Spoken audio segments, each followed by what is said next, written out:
ఈ పేరుతోటి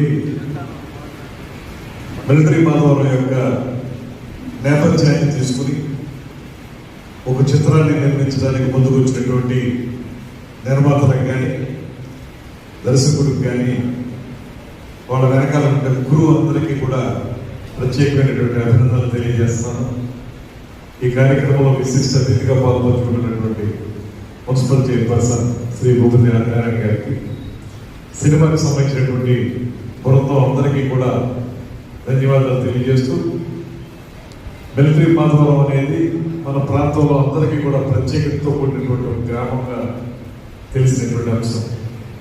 ఆ గ్రామంలో ప్రతి కుటుంబం నుంచి ఒకరైనా సరే మిలిటరీలో జాయిన్ అయ్యి ఈ దేశం కోసం సేవలు అందించినటువంటి సందర్భం మనందరం కూడా ఎల్లప్పుడూ గుర్తు చేసుకుంటూనే ఉంటాం.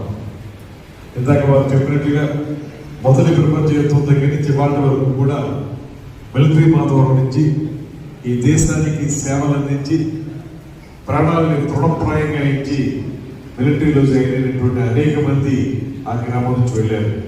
అందుకే మాధవరం అనేటువంటి ఆ గ్రామం మిలిటరీ మాధవరం అయ్యింది. అలాంటి త్యాగ నిరతితో కూడినటువంటి మిలిటరీ మాధవరం యొక్క కథాంశాన్ని ప్రధానంగా తీసుకుని దేశభక్తి ప్రబోధితంగా ఈ మిస్టర్ సోల్జర్ అనేటువంటి చిత్రాన్ని నిర్మించడం అనేది ప్రస్తుత సమకాలీన సమాజంలో చాలా ముఖ్యమైనటువంటి అంశంగా నేను భావిస్తున్నాను. ముఖ్యంగా పెహల్గాం దాడి తర్వాత ఇవాళ దేశంలో ఉన్నటువంటి ప్రతి ఒక్క పౌరుడు కూడా ఆవేశంతో రగిలిపోయినటువంటి సందర్భాలు మనం చూసాం.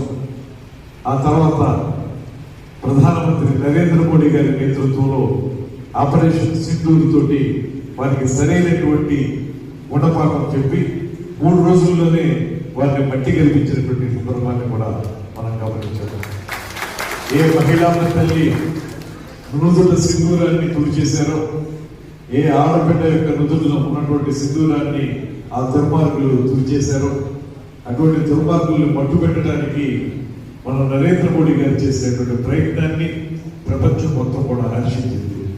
అందుకే ఆ నుదుటి సింధూరాన్ని దృష్టిలో పెట్టుకునే ఆపరేషన్ సింధూర్ అనేటువంటి కార్యక్రమాన్ని చేపట్టి విజయవంతం చేసుకోవడం జరిగింది. భారతదేశం ఒకటే చెబుతుంది, మనంతట మనం ఎవరి దగ్గరికి కూడా యుద్ధానికో మరో రకమైన ఘర్షణకో మనం కాలుదాం.